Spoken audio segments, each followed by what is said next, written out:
सुप्रभात विद्यार्थियों।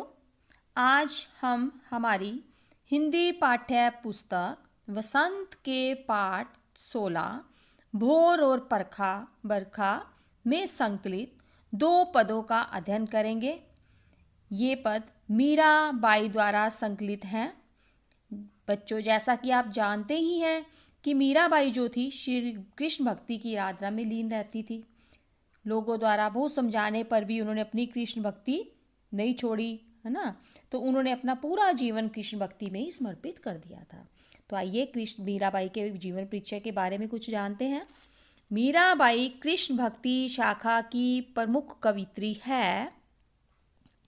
इनकी कविताओं में स्त्री पराधीनता के प्रति गहरी टीस है, जो भक्ति के रंग में रंगकर और गहरी हो गई। मीराबाई का जन्म 1498 में मेड़ता में दूधा जी के चौथे पुत्र रतन सिंह के घर हुआ।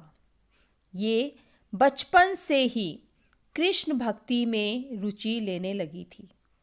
द्वारका में रहते हुए सन 1957 में ये कृष्ण भक्ति में ही लीन हो गई।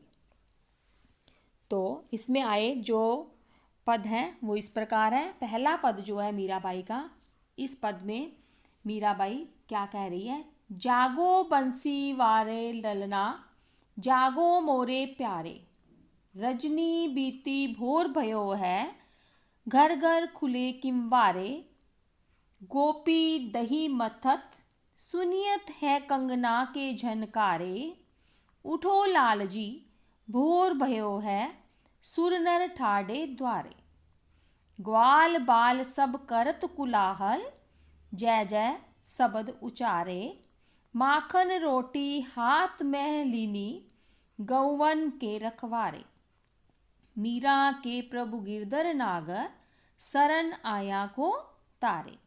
तो इस पद में आए हुए शब्दों के पहले हम अर्थ जानेंगे, उसके बाद इसका प्रसंग और भावार्थ जानेंगे। तो पहले शब्दों के अर्थ देखते हैं। शब्दों के अर्थ इस प्रकार हैं। बंसी, बंसी का अर्थ होता है मुरली। नंबर 2, कोलाहल, शोर। नंबर 3, ललना, ललना का अर्थ होता है पुत्र। नंबर 4, गिरधर, कृष्ण। नंबर 5, भोर, सवेरा। नंबर 6, गौवन, गाय, गौवन, गाय। नंबर 7, सुनियत, सुनाई देता। नंबर 8, नागर, नागर का अर्थ होता है चतुर। नंबर 9, झनकार, झनकार का अर्थ है कंगनों की ध्वनि। नंबर 10, ठाडे, खड़े। तो पहले प्रसंग देखते हैं। प्रसंग में आपको पता ही है, हम 3 चीज़ें बताते हैं कि यह जो पद है कौन से पाठ से लिया गया है, किस पुस्तक से लिया गया है, और इसको लिखने वाले रचयिता कौन है, और उन्होंने इस पंक्तियों में किसके बारे में वर्णन किया है। तो प्रसंग में हम ये बताएंगे। तो इस पद का प्रसंग किस प्रकार से बनेगा? प्रसंग इस प्रकार है। प्रस्तुत पद हमारी हिंदी पाठ्य पुस्तक वसंत के पाठ भोर और बरखा से लिया गया है। इस पद में मीराबाई ने सुबह के समय कृष्ण को उठाने का बहुत ही रोचक वर्णन किया है कि किस प्रकार से वो कृष्ण को उठाती हैं। इस पद में मातृत्व प्रेम की झलक दिखाई देती है कि एक माँ अपने बच्चे को उठाने के लिए क्या क्या बोलती है।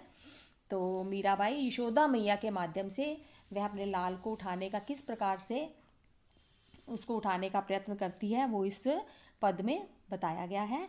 तो इसका भावार्थ इस प्रकार है। जागो बंसी वाले ललना, जागो मोरे प्यारे। तो यहाँ पर जो यशोदा मैया है वो अपने पुत्र श्री कृष्ण को उठाते हुए क्या कहती है? जागो बंसी वाले यानी बांसुरी वाले ललना, ललना का अर्थ होता है पुत्र। जागो बंसी वाले पुत्र, जागो मोरे प्यारे, जागो मेरे पुत्र, प्यारे पुत्र जागो।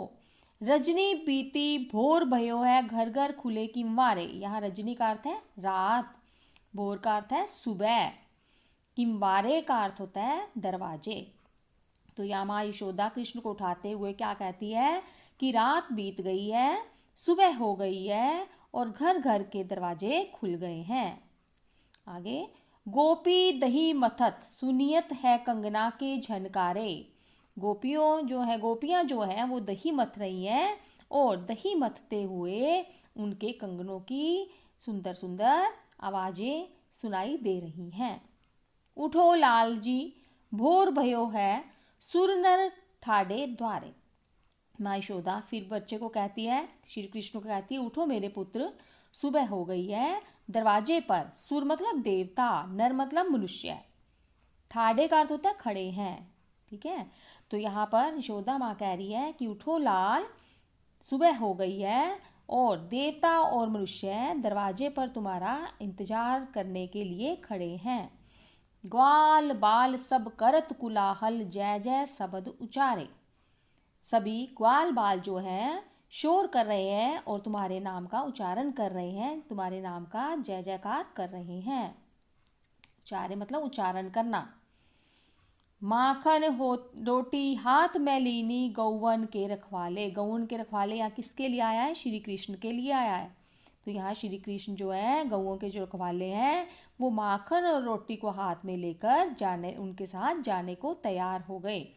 मीरा के प्रभु गिरधर नागर, शरण आया को तारे। यहाँ मीराबाई कह रही है कि जो श्री कृष्ण है, नागर मतलब होता है चतुर, गिरधर मतलब होता है श्री कृष्ण, है ना, कृष्ण के लिए आया है, कृष्ण को गिरधर भी बोलते हैं।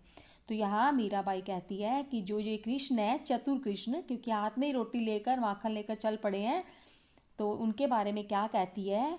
मीराबाई कहती है कि जो ये प्रभु गिरधर हैं ये बड़े ही चतुर हैं, ये शरण आने वाले व्यक्तियों का अवश्य ही उद्धार करते हैं।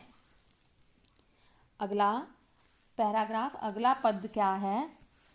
बरसे बदरिया सावन की मन भावन की, सावन में उमंग्यो मेरो मनवा, भनक सुनी हरि आवन की। उमड़ घुमड़ चौदिस से आया, दामिन दम के झर लावन की। नन्नी नन्नी मेहा बरसे, शीतल पवन सुहावन की। मीरा के प्रभु गिरधर नागर, आनंद मंगल गावन की। तो इस पद में आए हुए शब्दों के अर्थ पहले जानते हैं। शब्दार्थ नंबर 1 है बदरिया। बदरिया का अर्थ होता है बादल। नंबर 2 उमंग्यो, मन में उत्साह होना। उमंग का मतलब है उत्साह। ठीक है। नंबर 3 भनक, भनक का अर्थ होता है सूचना। नंबर 4 चहुदिस, चारों दिशाएं। नंबर 6 दामिन, दामिन का अर्थ है बिजली। नंबर 6 दमके, चमक रही। नंबर 7 झर, झर किसको बोलते हैं? वर्षा की जब झड़ी लग जाती है उसको बोलते हैं झर। झर लग जाना मतलब वर्षा की झड़ी। तो इस पद के लिए प्रसंग बनाएंगे। पहले प्रसंग क्या होगा? इस प्रकार से होगा प्रसंग, वही प्रस्तुत पद जो है हमारी हिंदी पाठ्य पुस्तक वसंत के पाठ भोर और बरखा से लिया गया है। अब इस पद में मीराबाई ने किस ऋतु का यहाँ वर्णन किया है? वर्षा ऋतु का, यानी सावन के महीने में वर्षा ऋतु जो होती है उसका वर्णन करते हुए कहा है इस ऋतु में चमकती हुई बिजली व श्री कृष्ण के आने का चित्रण किया गया है कि जैसे ही आकाश में बादल छाते हैं सावन में तो उनको श्री कृष्ण की आहट सुनाई देती है, यानी श्री कृष्ण के आने का उसको अनुभव होता है। तो भावार्थ किस प्रकार से है? बरसे बदरिया सावन की मन भावन की। यहाँ मीराबाई क्या कहती है कि सावन की बदली बरस रही है, यानी बादलों से वर्षा हो रही है सावन के महीने में। तो सावन की बदली बरस रही है, सावन की मन भावन की। यह सावन जो है मेरे मन को बहुत ही अच्छा लग रहा है। मीराबाई क्या कह रही है कि सावन की में जो बादल छा गए हैं, जो बरस रहे हैं बादल, वो सावन जो है मुझे बहुत ही अच्छा लग रहा है। सावन में उमंग्यो मेरा मनवा, भनक सुनी हरि आवन की। मीराबाई क्या कहती है कि सावन के महीने में जो मेरा मन है, मनवा मतलब मन, उमंग्या मतलब उमंग हो जा, मतलब जोश पैदा होना, खुशी आना। भनक का मतलब आहट, है ना। आवन मतलब आने की, हरि यहाँ किसके लिए आया, श्री कृष्ण के लिए ही आया है। तो मीराबाई कहती है कि मेरा मन जो है उमंग से भर गया है, क्योंकि मुझे श्री कृष्ण के आने की भनक लगी है। उमड़ घुमड़ चौदिस से आया, दामिन दम के झरलावन की। ये बादल चारों दिशाओं से उमड़ घुमड़ कर छा गए, चारों दिशाओं में छा गए हैं, और झड़ी जो बिजली जो है वो चमक कर झड़ी की सूचना दे रही है। नन्ही नन्ही बूंदन मेघा बरसे, शीतल पवन सुहावन की। तो ये नन्ही नन्ही जो बूंदे हैं इन बादलों से बरस रही है, और ये सुहावनी शीतल जो हवा चल रही है मेरे मन को बहुत अच्छी लग रही है। मीरा के प्रभु गिरधर नागर, आनंद मंगल गावन की। मीराबाई कहती है कि मेरे प्रभु गिरधर नागर मेरे मन में आनंद से मंगल गीत गाने की इच्छा हो रही है। आनंद मतलब खुशी के, मंगल गीत गावन की, गावन मतलब गाने की। तो मीराबाई कहती है कि हे प्रभु श्री कृष्ण, तुम्हारे आने की आहट सुनकर मेरे मन में इस खुशी के लिए मंगल गीत गाने की इच्छा हो रही है।